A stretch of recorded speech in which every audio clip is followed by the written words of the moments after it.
This man I'd barely seen on TV was my last hope. I didn't know what connection there could be between the Mayans and what had happened to me, but at that point, I was ready to accept any explanation that could make sense out of the nightmare that my life had become. Hello, I'm a journalist, and I have an appointment with Professor Kuriakinem. The professor's waiting for you.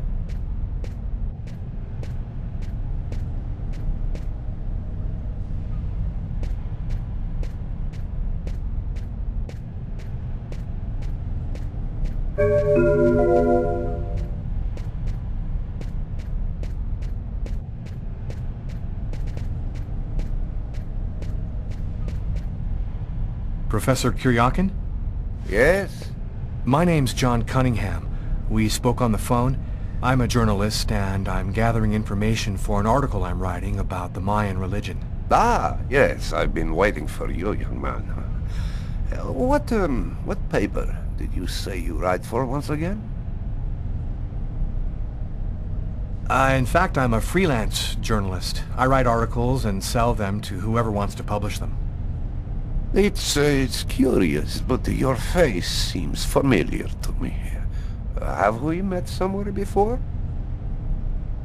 Yeah, I get that a lot. I guess I must have one of those boring faces everybody sees everywhere. Well then, let's have a go at it. Where would you like to start? Can you tell me anything about Kuriakinem? Of course. Come, I'll introduce you.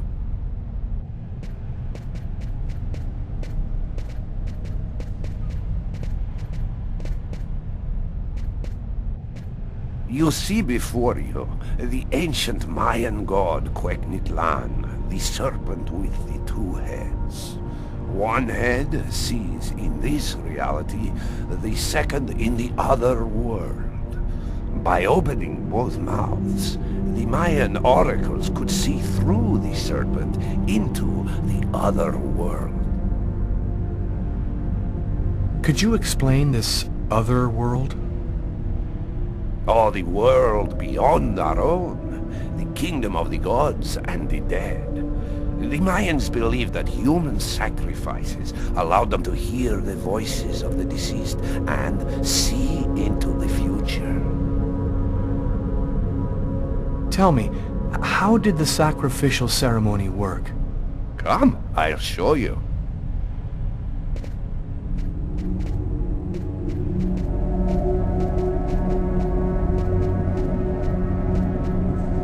This painting, dating from the 1st century BC, shows a sacrificial ceremony. The victim's agony must have lasted quite some time, the priority being to keep the mouths open as long as possible. The victim was stabbed 3 times, each wound cutting a pulmonary artery leading to the heart. How did the ritual sacrifice work? Oh, the oracle must never soil himself with the blood of another.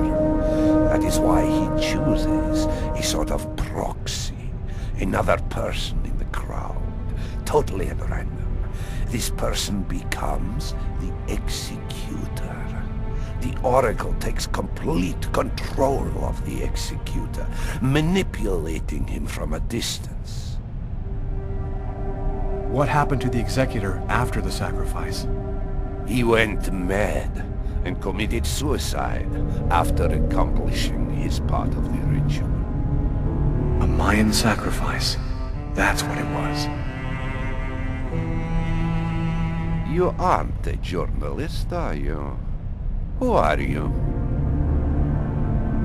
My name is Lucas Kane. The police are looking for me about a murder that I did not commit, but I was the executor.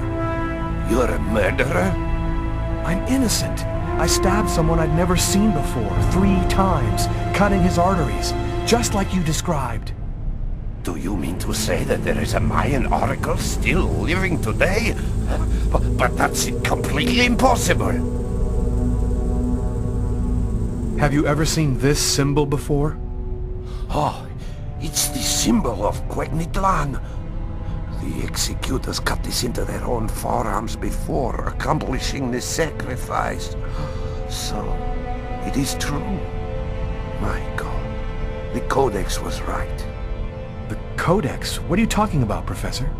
You can't stay here. Your picture is in the paper that the security guard is reading. He's sure to recognize you. Come, let's leave here, and I'll tell you all about it.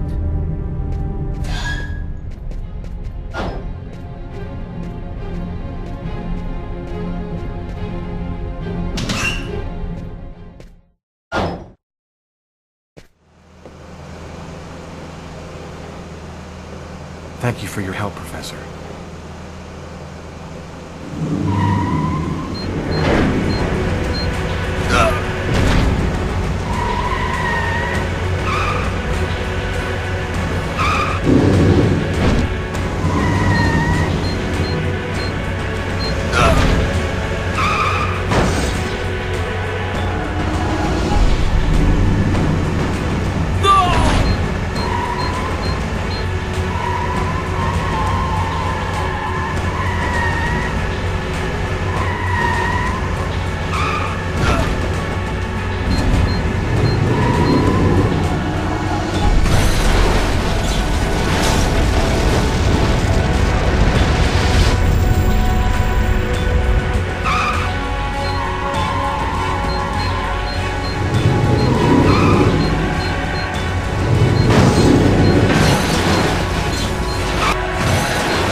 Professor!